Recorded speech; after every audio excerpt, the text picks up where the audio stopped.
Hello everyone, I'm here with my reading wrap up for July, and I managed to get through 7 books, which I'm quite happy about. So I'll start with the Canadian author. This is Susan Juby, and this is the Woolfield Poultry Collective. And she lives in Vancouver Island, and this is where the story actually took place. And after June, I just needed, the June reads, I just needed something funny, something to make me laugh, and this definitely did that. So this woman lives in New York City. She has always wanted to be living on a farm and growing crops and selling things at farmers markets. She's right into recycling and helping to save the environment and everything like that. So she ends up actually inheriting a farm on Vancouver Island from an uncle who has passed away. So she decides to move there and continue with the farm. When she gets there, she sees that it's not really a farm. There's no crops. There's one sheep, and there is a person there that was helping her uncle, though they weren't really farming. He just kind of kept her uncle company.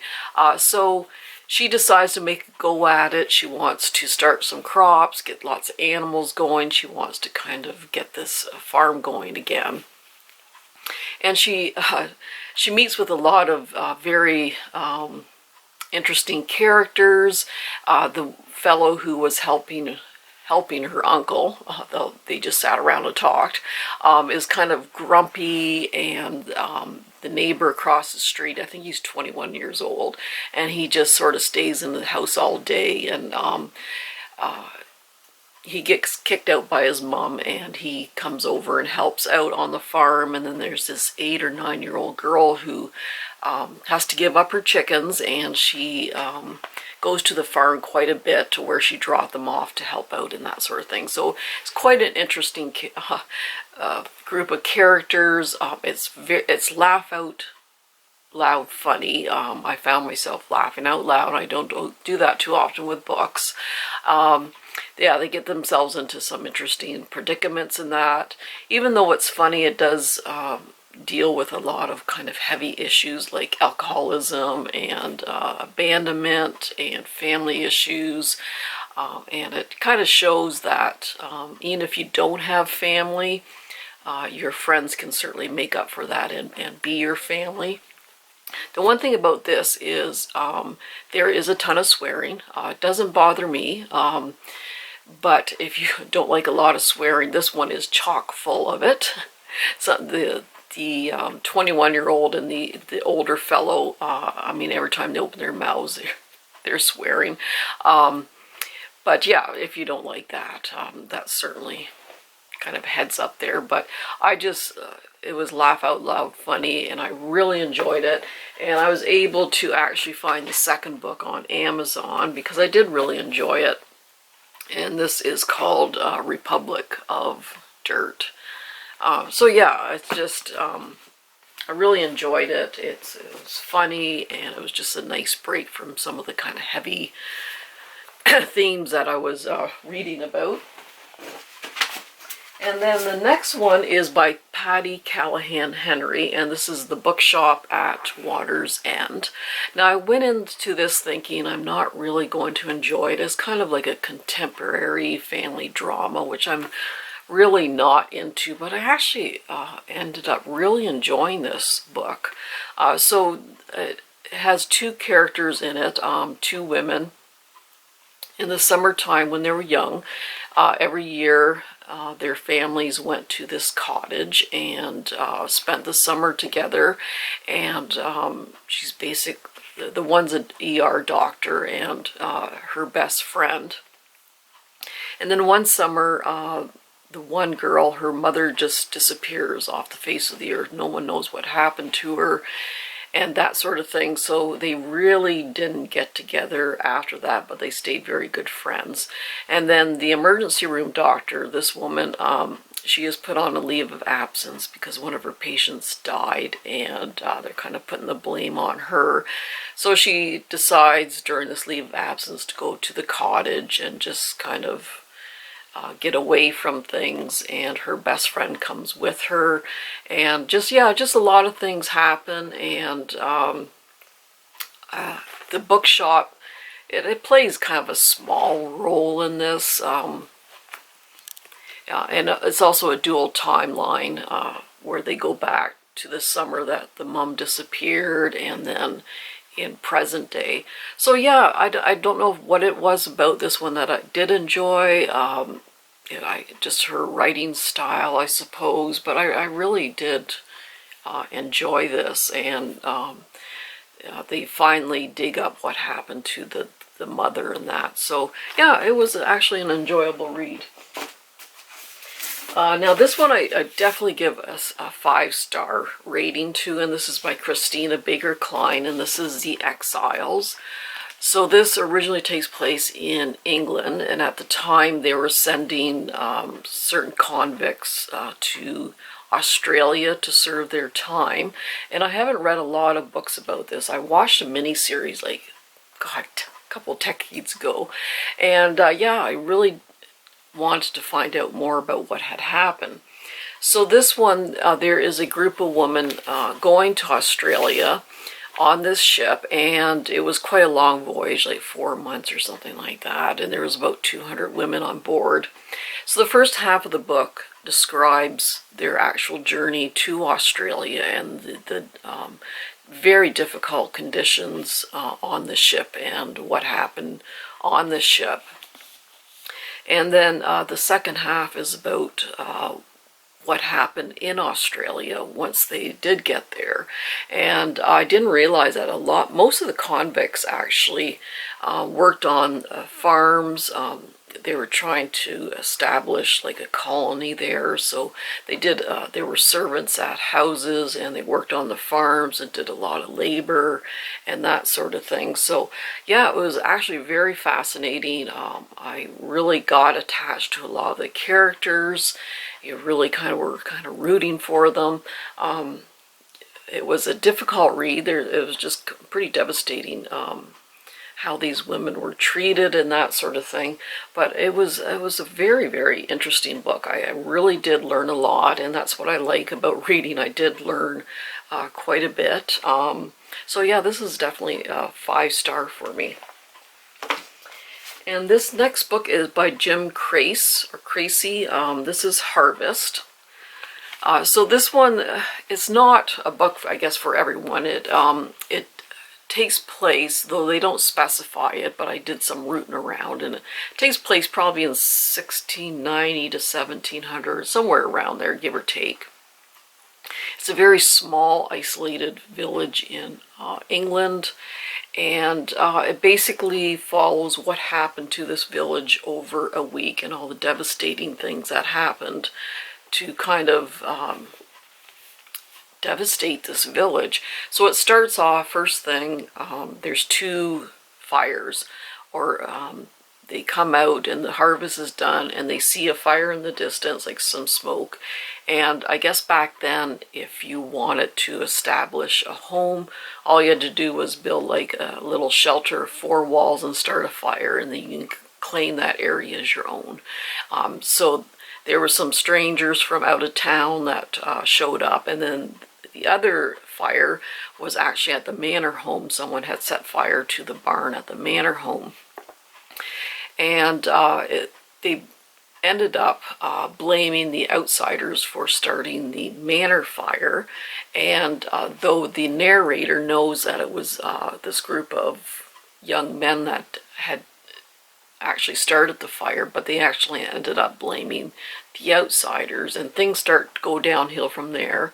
And then the lord of the manor, his wife had died, and she had actually, her family, it was her family home, so the relative, her cousin, comes and claims the manor as his own, and he wants to totally change it from being a village that raised crops to one that raised livestock, and everything just goes downhill from there.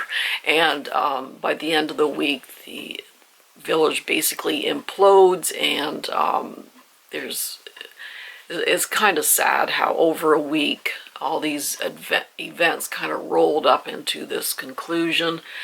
It's not a book for everyone. It's definitely very slow paced. The writing is very, very lyrical, very beautiful. That's what kind of kept me going. It was just a beautifully written book, but it's definitely not for everyone. But it's interesting how just a few events or just one person can totally change the livelihood of this small village. So it was actually quite interesting. This is by Riley Sager, and this is actually my first Riley Sager book. And I'm looking forward to reading some others.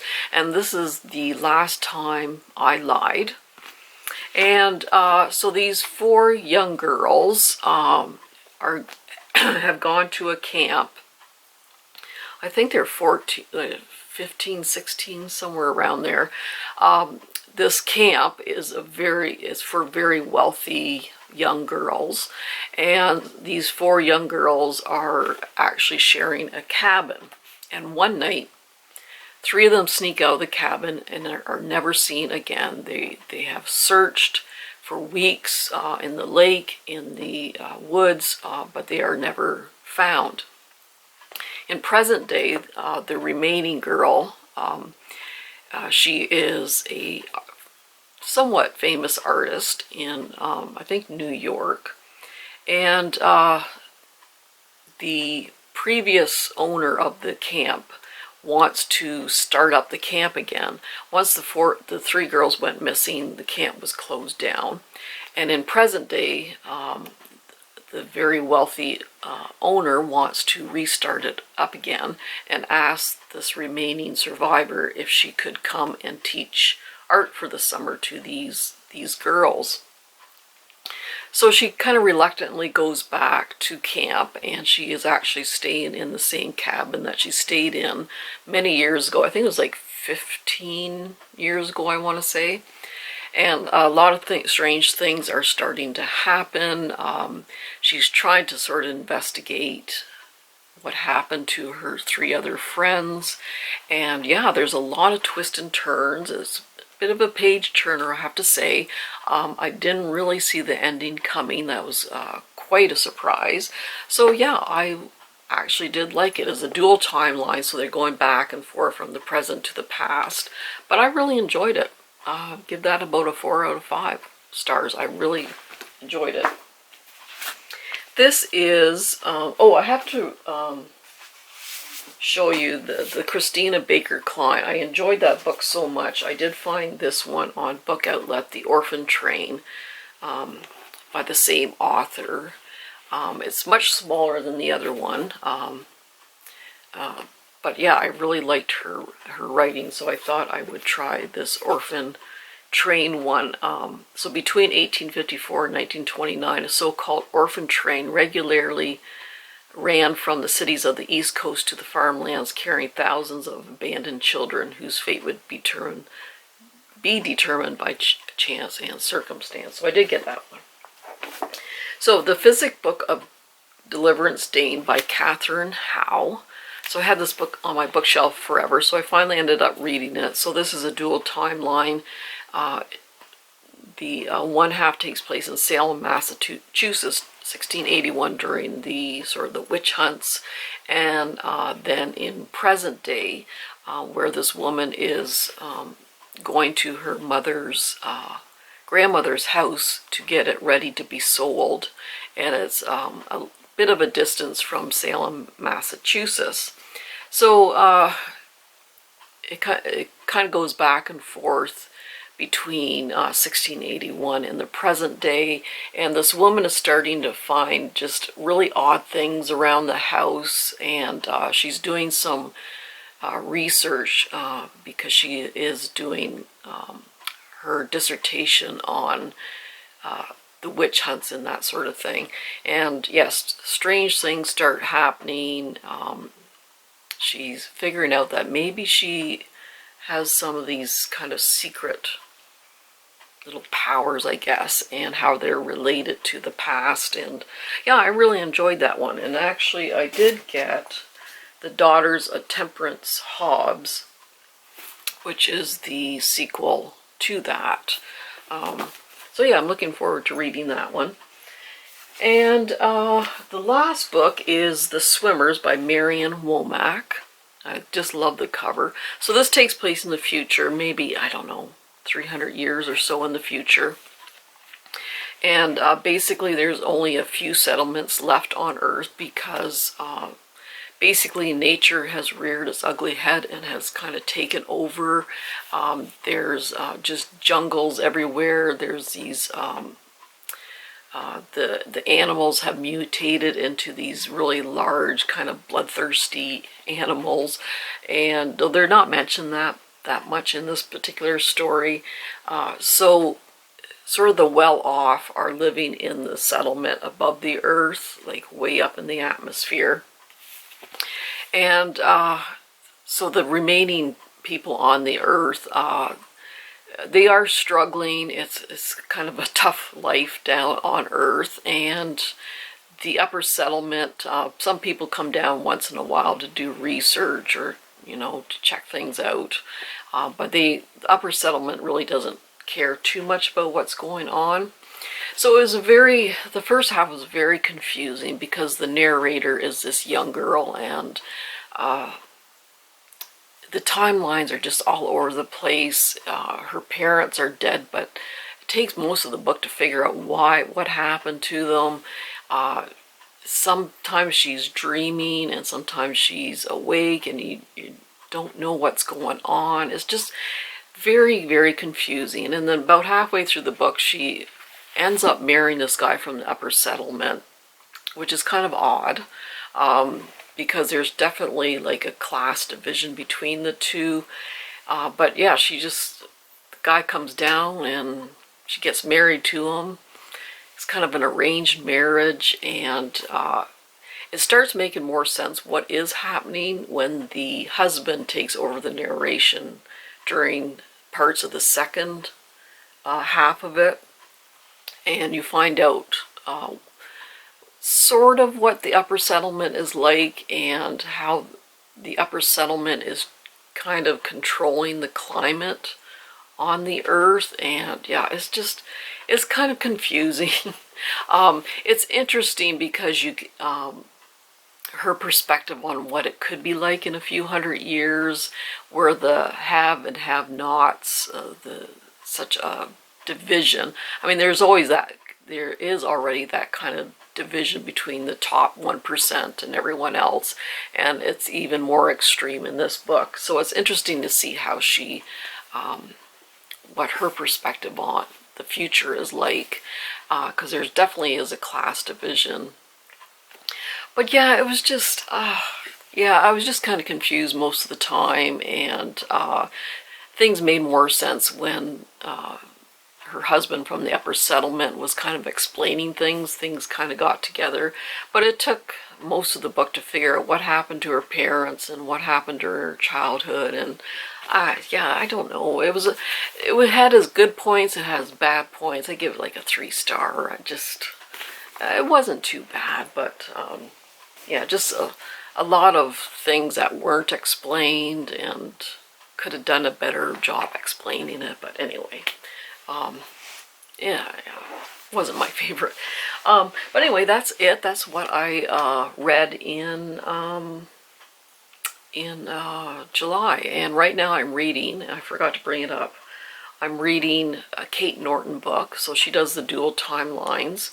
And I'm reading The Riverton House, which I'm really, really enjoying. So it's kind of like a Downton Abbey kind of theme to it. It starts off in 1914, and then it goes to the present time, where this 98-year-old woman is remembering her past. She was a servant, like a housemaid in this manor back in 1914. She started when she was 14 years old, and her relationship with the family and how the family went through the war. And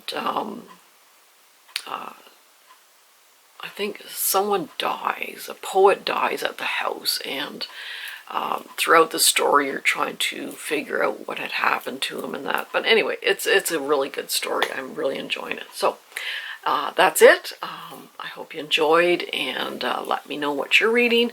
And everyone take care. We'll see you soon. Bye-bye.